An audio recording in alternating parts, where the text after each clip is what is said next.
Does God control our lives? Well, popular Christianity promotes the idea that God is all powerful. God is seen as one who can give us what we want. God controls everything that we do and can intercede in all situations. This method of thinking stems from a supernatural theistic image of God.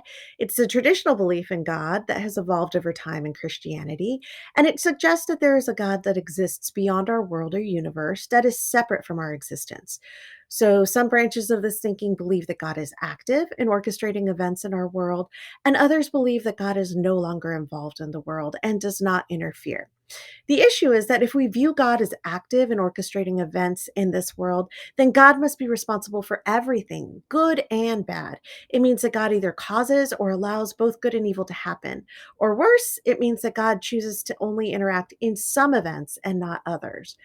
Some people view God as non interventionist, which means that it's a God that was never involved in any narrative of this world. What happens in our daily life is then the result of choice and chance, and God has no hand in anything that happens. And there are Christians that believe that God is simply absent and uninterested, but for many, this line of thinking often leads to a loss of faith. So, which is it? Does God control our lives, or is God completely absent from controlling our lives? Well, I believe there's a different way of viewing God, and that is as panentheistic, not pantheistic, but panentheistic, a God who is present in nature and humanity.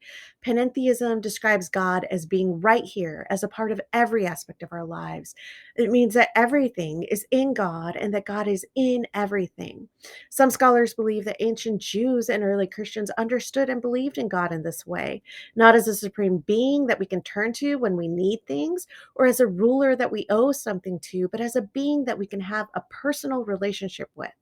Rather than being a God that directs events, we can see God as one who experiences with us, as one who is all around us and within us. And I think that's a beautiful way of seeing God.